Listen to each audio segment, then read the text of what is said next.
You see it on the pillow when you wake up. You see it in the drain after a shower. You see it on the comb and pretend not to count the strands. Somewhere around 35 or 36, your hairline started pulling back at the temples, and the hair on top started thinning in a way that certain lighting makes impossible to ignore. You have looked into minoxidil. You have read about finasteride. You have probably considered both and hesitated because of the side effects or the commitment. But before you reach for a pharmaceutical solution, there is something you need to check first, and it has nothing to do with your scalp. Look at your sleep, not how many hours you log, but how deeply you actually sleep and how often you wake up. Because the connection between poor sleep and accelerated hair loss in men over 35 is far more direct than most people realize, and fixing it may slow or partially reverse what is happening on your head without a single prescription. Hair does not simply grow and fall out randomly. It follows a cycle with 3 distinct phases. Anagen is the growth phase, which lasts 2 to 6 years for each follicle. Catagen is a short transitional phase, and telogen is the resting phase, after which the hair sheds and a new strand begins growing. At any given time, roughly 85 to 90% of your hair should be in the growth phase. The balance between these phases is regulated by hormones, blood flow to the scalp, nutrient delivery, and inflammatory status. When the system is functioning well, hair grows, rests, sheds, and regrows in a steady rotation that keeps the head looking full. When the system is disrupted, more follicles enter the resting phase prematurely, fewer new hairs enter the growth phase, and the visible result is thinning. The hormone most directly associated with male hair loss is DHT, dihydrotestosterone.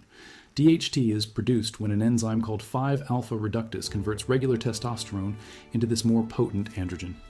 DHT binds to receptors in the hair follicles on the top and front of the scalp, and over time it causes those follicles to miniaturize, producing thinner, shorter, weaker strands, until eventually the follicle stops producing visible hair entirely. This process is largely genetic. The sensitivity of your follicles to DHT is determined by your DNA, and no lifestyle change will alter that sensitivity. But here is what most men do not know. The rate at which this process accelerates is heavily influenced by factors that are not genetic at all. Genetics loads the gun, lifestyle pulls the trigger, and sleep is one of the most powerful triggers. The connection is not abstract. It is direct and measurable. When sleep quality deteriorates, cortisol rises. Cortisol is the body's primary stress hormone, and chronic cortisol elevation does 3 things that directly worsen hair loss. It increases systemic inflammation, including in the scalp, which damages the environment around the follicle. It disrupts blood flow to the microvasculature that feeds the follicle, reducing the delivery of oxygen and nutrients needed for the growth phase.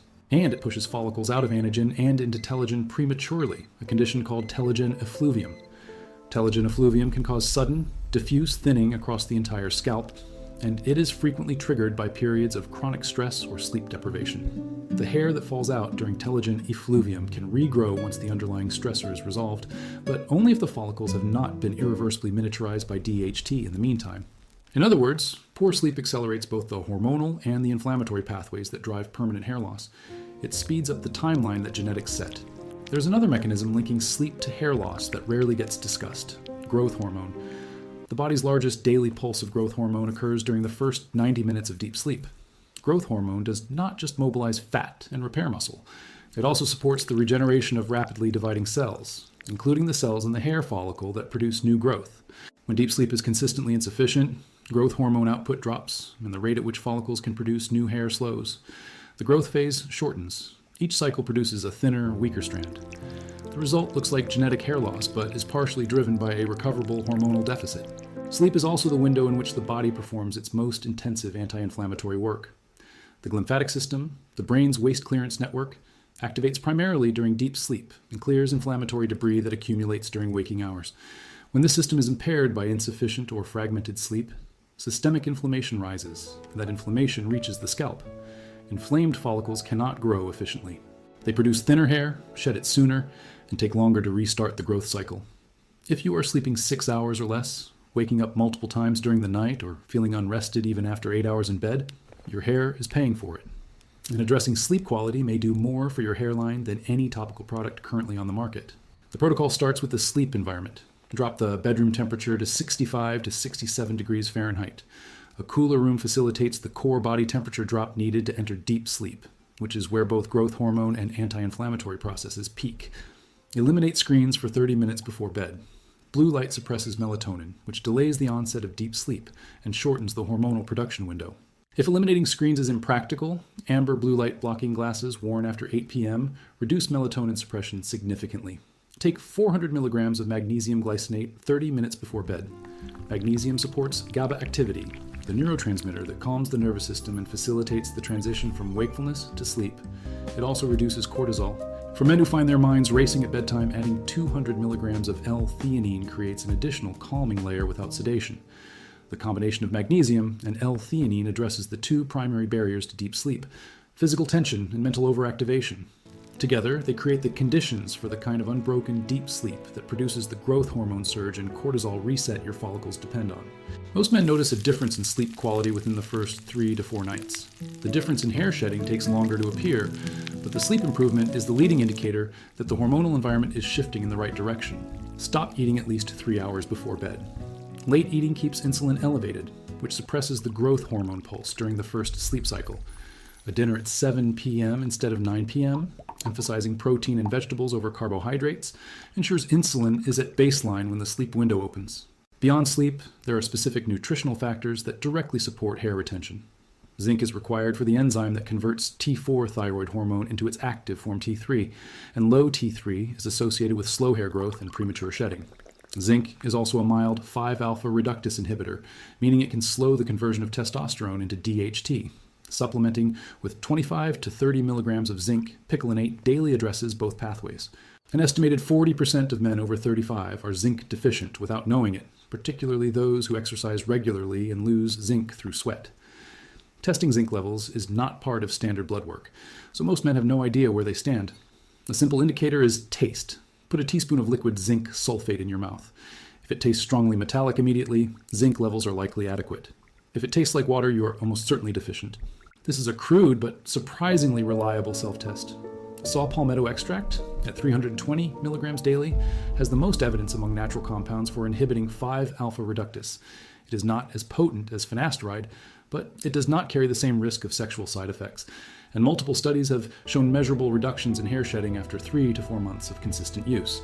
It works best as part of a broader protocol, rather than as a standalone solution. Omega-3 fatty acids, at 2 grams of combined EPA and DHA daily, reduce scalp inflammation and support the cell membrane integrity of hair follicle cells. EPA specifically competes with inflammatory omega-6 fatty acids for the same enzymatic pathways, shifting the balance toward anti-inflammatory prostaglandins. This does not regrow lost hair, but it creates a scalp environment where existing follicles can function at their best, and new growth has the best chance of surviving. The modern diet is heavily skewed toward omega-6 from seed oils and processed food, which tilts the inflammatory balance in a direction that damages follicles. Supplementing omega-3 helps correct that tilt system-wide, including in the scalp. If fish oil capsules cause discomfort, taking them with a meal and storing them in the freezer eliminates both the digestive issues and the aftertaste. Biotin, which is the most commonly marketed hair supplement, deserves a note. Biotin deficiency can cause hair loss, but true biotin deficiency is rare in men who eat a varied diet. Supplementing biotin when you are not deficient has no measurable effect on hair growth. It is one of the most oversold supplements in the hair loss space. The money spent on biotin is almost always better spent on zinc, omega-3, and saw palmetto, which address the actual mechanisms driving the loss. Scalp massage for 3 to 5 minutes daily with fingertips, not nails, has been shown to increase blood flow to the follicles and may improve hair thickness over time. Adding 2 to 3 drops of rosemary essential oil diluted in a carrier oil like jojoba provides a topical benefit that has been compared to minoxidil in clinical trials, with similar results after 6 months and no side effects. The timeline for results is honest. Sleep improvements are noticeable within 1 to 2 weeks. Less fatigue, better morning energy, fewer nighttime awakenings. Changes in shedding rate take longer, typically 6 to 8 weeks. Visible improvement in hair density, if the follicles have not been permanently miniaturized, takes 3 to 6 months of consistent protocol application. This is not fast, but the alternative, doing nothing while the accelerators keep running, is guaranteed to be worse. Your hair loss has a genetic floor. Nothing changes that. But between where you are now and that genetic floor, there is a gap that lifestyle factors are currently filling faster than they need to. Sleep is the biggest one. Fix the sleep, reduce the cortisol, restore the growth hormone pulse. Lower the inflammation, and the gap narrows. Your scalp is not a lost cause. It is an environment, and environments can be changed. Start with sleep. Everything else follows from there.